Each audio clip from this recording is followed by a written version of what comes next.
Color code of carbon resistor. On a carbon resistor, there will be a number of color rings. 3 or 4 color rings will be there. The first 2 color rings indicates the first 2 significant figures of the value of the resistance in ohms, and the third color indicates the decimal multiplier, while the last color indicates the tolerance in percentage. To find the significance of the colors, we can see this table.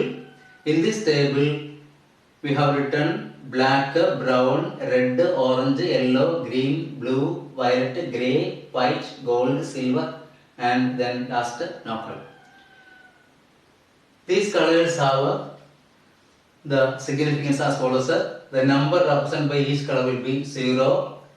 In the case of black, brown indicates 1, red indicates 2, orange indicates 3, yellow indicates 4, green 5, blue 6, violet 7, grey 8, white 9. And also, this will be the values to be assigned to the colors if the colors are counted from the left 1, 2. Up to second color, we can give the value of the resistance as these digits according to this color code. That means if it is orange and green, in this case the first 2 colors are orange and green, so we can write the significant digits as orange stands for 3, so this will be 3. 3 is the first significant digit of the value of the resistance norms, and the green stands for 5, so 3, 5 will be the first 2 digits in the value of the resistance in ohms. And the third color, that means here blue. Blue means 6, but it is in the third place. Third place means the decimal multiplier 10 raised to 6. So this into ഇവിടെ value 6 എന്ന് എഴുതാൻ പാടില്ല, into 10 raised to 6 എന്ന് എഴുതണം. Decimal multiplier ആണ് മൂന്നാമത്തെ colour indicate ചെയ്യുന്നത്. Then plus or minus the tolerance in percentage ആണ് ലാസ്റ്റ് കളർ ഇൻഡിക്കേറ്റ് ചെയ്യുന്നത്. ഇവിടെ സിൽവർ ആണ്. സിൽവറിന്റെ നേരെ നമ്മൾ tolerance percentage plus or minus 10% കൊടുക്കുന്നുണ്ട്. So the value of the resistance will be plus or minus 10%. This value plus or minus 10%. എന്ന് പറഞ്ഞാൽ റെസിസ്റ്റൻസിന്റെ വാല്യൂ ഏറ്റവും കുറഞ്ഞ വാല്യൂ എന്ന് പറയുന്നത് 35 × 10⁶ minus 10% of this to 35 × 10⁶ plus 10% of the value. അതായിരിക്കും range of values or tolerance of the resistance. ആ range of values ആയിരിക്കും, കാരണം അതിന്റെ ടോളറൻസ് പെർസെൻറ്റേജ് 10% ആണ്. അപ്പോൾ 10% കുറവോ കൂടുതലോ ആയിരിക്കും ഈ വാല്യൂനേക്കാളും. ആ ഒരു റേഞ്ച് കിടക്കും, കൃത്യമായിട്ട് ഇതിന് വാല്യൂ എന്ന് പറയാൻ പറ്റില്ല. അതാണ് ആ റെസിസ്റ്റൻസിന്റെ വാല്യൂ തരുന്ന രീതി എന്ന് പറയുന്നത്.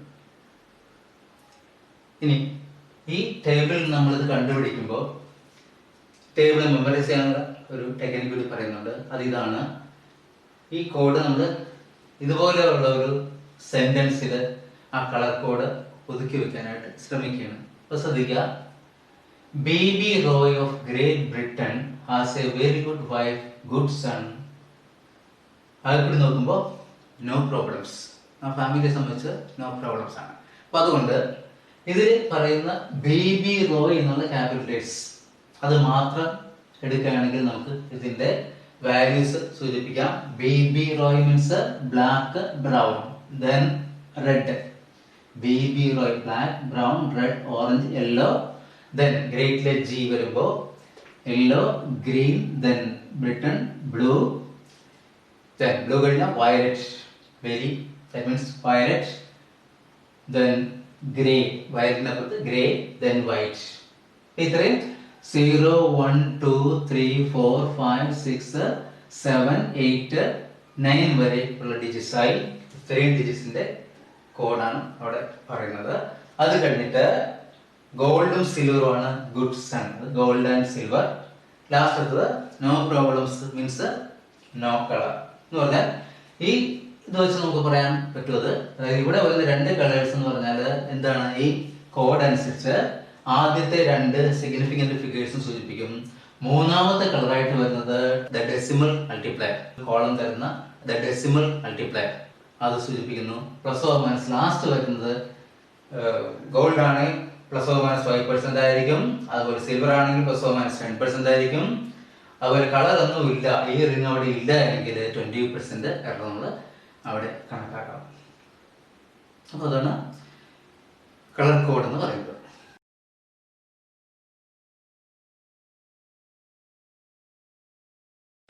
ഇവിടെ നമ്മൾ പഠിക്കുന്നത് ടെമ്പറേച്ചർ ഡിപ്പെൻഡൻസ് ഓഫ് റെസിസ്റ്റൻസ് ആണ്. We know that the resistivity of a conductor is given by rho equals m divided by n e square into tau, where m is the mass of electron, n is the number of electrons per unit volume of the conductor, is the charge of electron, and tau is the relaxation time interval between two successive collisions of all the electrons. As temperature increases, the value of the resistivity increases. The number of electrons per unit volume remains almost the same, but the value of the relaxation time decreases. Why? Collisions occur more frequently. The collisions of electrons occur more frequently, and so the relaxation time decreases, and as a result the resistivity increases. But we know that the resistance R of a conductor is related to resistivity as R equals rho into L by A. In the case of solid conductor, the length and area of cross section almost remain the same with the rise of temperature. So R depends upon the resistivity, or resistance varies with temperature. The resistance of a conductor at any temperature T is given by RT equals R0, which is the resistance at 0 degrees Celsius, into 1 plus alpha into T, where T is the rise in temperature and alpha is the temperature coefficient of resistance. It is a constant for the material of the conductor. From this relation, we can write RT equals R0 plus alpha into R0 into T. From this, we can write an expression for alpha as RT minus R0, which is the increase of resistance or change of resistance, divided by R0 into T. Alpha equals RT minus R0 divided by R0 into T. Here RT minus R0 by T is the change of resistance per degree rise of temperature, and R0 is the resistance at 0 degrees Celsius. So we can define the temperature coefficient of resistance as the ratio of the change in resistance per degree rise of temperature to the resistance at 0 degree Celsius. Now let us consider that R1 is the resistance of a conductor at T1 degree centigrade, and R2 that at T2 degree centigrade. R2 is the resistance at T2 degree centigrade. Then we can write R1 equals R0 into 1 plus alpha into T1, equation number 1, and R2 equals R0 into 1 plus alpha into T2, equation number 2. From these two equations, we get R1 divided by R2 equals R0 gets cancelled. Therefore, 1 plus alpha into T1 divided by 1 plus alpha into T2. Cross multiplying, we get R1 into 1 plus alpha into T2 equals R2 into 1 plus alpha into T1. R1 plus alpha into R1 T2 equals R2 plus alpha into R2 T1. taking this term to this side and this R1 to the other side, we get alpha, we get alpha into R1 T2 minus alpha into R2 T1 equals R2 minus R1. We get alpha into R1 T2 minus this R2 T1. That means alpha into R1 T2 minus R2 T1 equals R2 minus R1, or alpha equals R2 minus R1 divided by R1 T2 minus R2 T1. This is another expression for the temperature coefficient of resistance.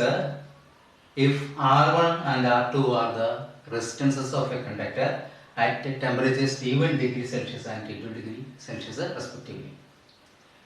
Now, since the resistance is related to the resistivity by this relation, and the length of a conductor and area of conductor do not change appreciably with the rise of temperature, we can express this temperature coefficient of resistance as the temperature coefficient of resistivity as like this. Alpha is also given by the relation, instead of RT we can write rho, then instead of R0 we can write rho 0 divided by rho 0 into T. That is, the temperature coefficient of resistivity may be defined as the change in resistivity per degree rise of temperature to the resistivity at 0 degree Celsius. This is another relation, and there is yet another relation. It is given by alpha equals the change of resistivity, that means d rho, divided by the resistivity into change of temperature. So, alpha may be defined as the ratio of the fractional change of resistivity. That means d rho by rho is called the fractional change of resistivity to the change in temperature. That means it is the fractional change of resistivity per degree change in temperature. Okay.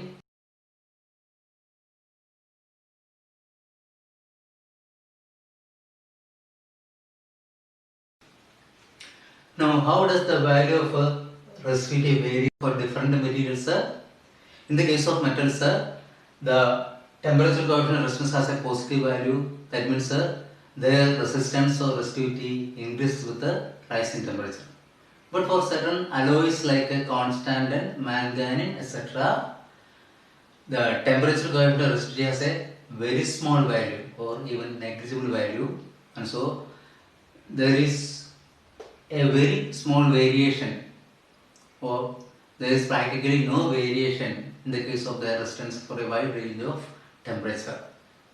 And so constant and manganese are used for making standard resistance coils in resistance boxes. But in the case of semiconductors, the temperature coefficient of resistance has a negative value. That means their resistance or resistivity decreases with the rising temperature.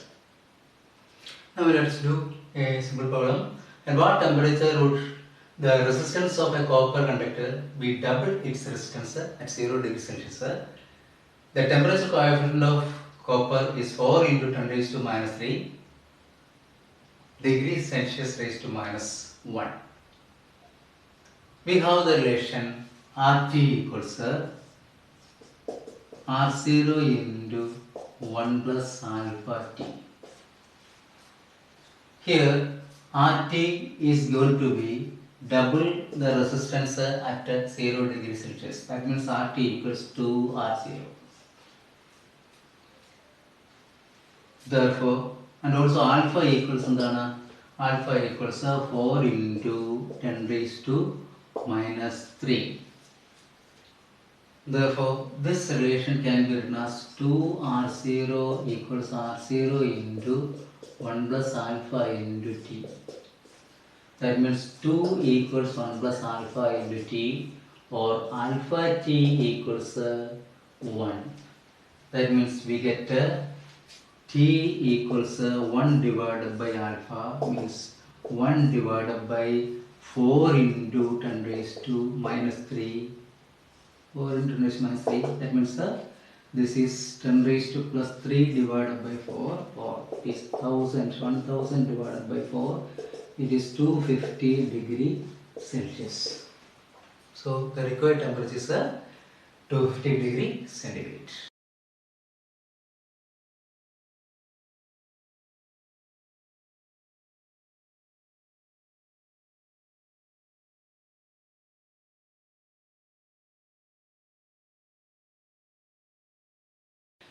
Now we are going to study combination of resistors. Resistors are connected either in series or in parallel, or in both series and parallel. Here first we study resistors connected in series. The figure shows three resistors of resistances R1, R2 and R3 connected end to end in succession. When resistors are connected end to end in succession, they are said to be connected in series. When the series combination of resistors is connected across a source of voltage, the same current I flows through all the resistors.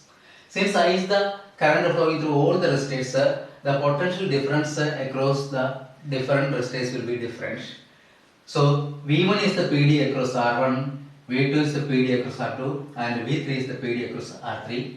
So that we can write V1 equals I into R1, V2 equals I into R2, V3 equals I into R3.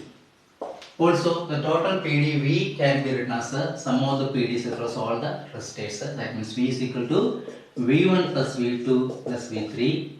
So, this can be written as I into R1 plus I into R2 plus I into R3, or this is equal to I into R1 plus R2 plus R3. Now, if we replace all the three resistors by a single resistance R, such that the same current I flows through the resistance when the same voltage V is applied. Such a resistance R is called the equivalent resistance of the combination. The equivalent resistance of the series combination may be taken to be R or RS.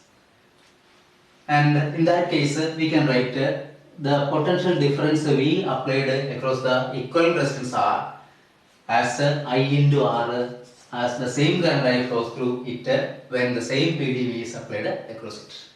So we can write this relation. If this is relation 1, then this relation 1 can be written as I into R equals I into R1 plus R2 plus R3.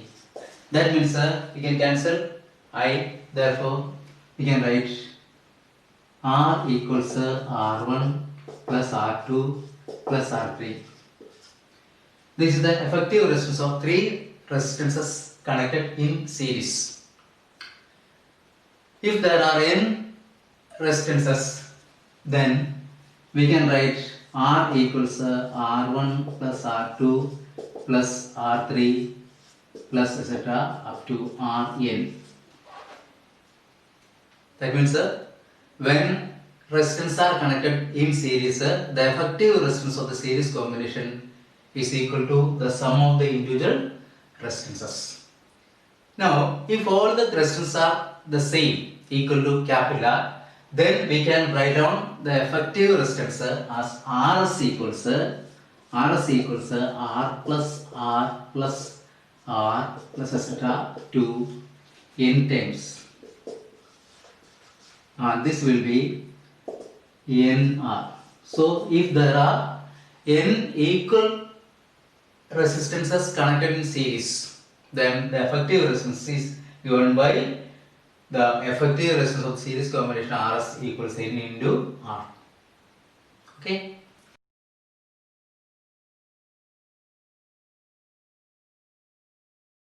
Now we are going to study how to find the effective resistance of a number of resistors connected in parallel. Here we see that there are three resistors connected between the same 2 points A and B. When resistors are connected between the same 2 points, that means one end of each resistance is connected at a point while the other end is connected at another point. Then they are said to be connected in parallel. In this case, the same potential difference V acts across all the resistors.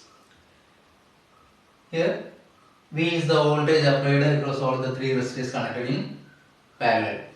In this case, the main current I is split into three: I1 along R1, I2 along R2, and I3 along R3. So we can write the relation total current I as I equals I1 plus I2 plus I3. Total current is split into three: I1 plus I2 plus I3. The PdV is the same, therefore we can find these currents as I1 equals the PD across the first resistance, that means V divided by the resistance R1 by Ohm's law. So I1 equals V by R1 while I2 equals V by R2 and I3 equals V divided by R3.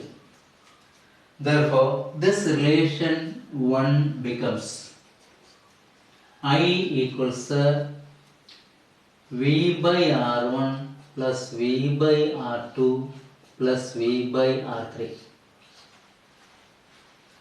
Now, if we replace all the three resistors in parallel by a single resistance R such that the same total current I, the same current I flows through it when the same PD V is applied across it.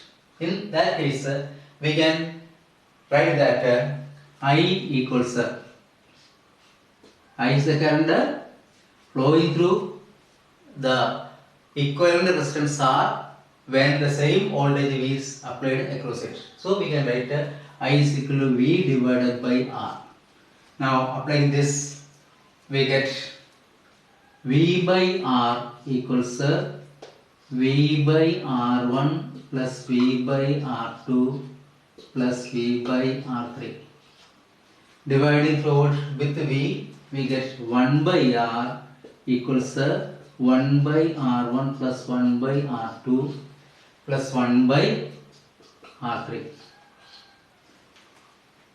If there are n resistors connected in parallel, then their effective resistance can be written as 1 by R equals 1 by R1 plus 1 by R2 plus 1 by R3 plus etc. last 1 by Rn. If these resistors are equal and each equal to R, then we can denote this equivalent resistance by Rp, and we can write as 1 by Rp equals 1 by R plus 1 by R plus etc. to n times. That means this will be n times 1 by R. Therefore, Rp, the effective resistance, is equal to R divided by n. So we see that when a number of resistors are connected in parallel, the reciprocal of the effective resistance is equal to sum of the reciprocals of the individual resistances. Here, the effective resistance will be less than the least among the resistances. ഇവിടെയുള്ള റെസിസ്റ്റൻസുകളിൽ ഏറ്റവും കുറഞ്ഞ ഏതാണോ അതിനേക്കാളും കുറവായിരിക്കും ഇതിൻ്റെ effective resistance if the combination is parallel combination. അപ്പോൾ റെസിസ്റ്റൻസിൻ്റെ value reduce ചെയ്യാൻ വേണ്ടിയിട്ട് നമുക്ക് പാരലൽ കോമ്പിനേഷൻ യൂസ് ചെയ്യാൻ പറ്റും. സീരീസും പാരലലും വ്യത്യാസം എന്താണ്? സീരീസ് കേസിലാണെങ്കിൽ effective resistance sum of the individual resistance ആണ്. ഇവിടെ എഫക്റ്റീവ് റെസിസ്റ്റൻസ് നേരിട്ട് തരുന്നില്ല, പകരം എങ്ങനെ തരുന്നു? Reciprocal of the effective resistance is equal to sum of the reciprocals of the individual resistances. ഇതിൽ രണ്ടെണ്ണം മാത്രമാണെങ്കിൽ, രണ്ട് റെസിസ്റ്റൻസുകൾ മാത്രമാണെങ്കിൽ നമുക്ക് എഫക്റ്റീവ് റെസിസ്റ്റൻസ് നേരിട്ട് എക്സ്പ്രസ് ചെയ്യാൻ പറ്റും. എങ്ങനെ എക്സ്പ്രസ് ചെയ്യാൻ പറ്റും? We can write 1/R equals 1/R1 plus 1/R2. If two resistors are connected in parallel, then the effective resistance is given by, in this case, this is equal to R2 plus R1 divided by R1 R2, or R is equal to R1 R2 divided by R1 plus R2. So if two resistors are connected in parallel, then their effective resistance can be directly found using the relation R equals R1 R2 divided by R1 plus R2. Okay.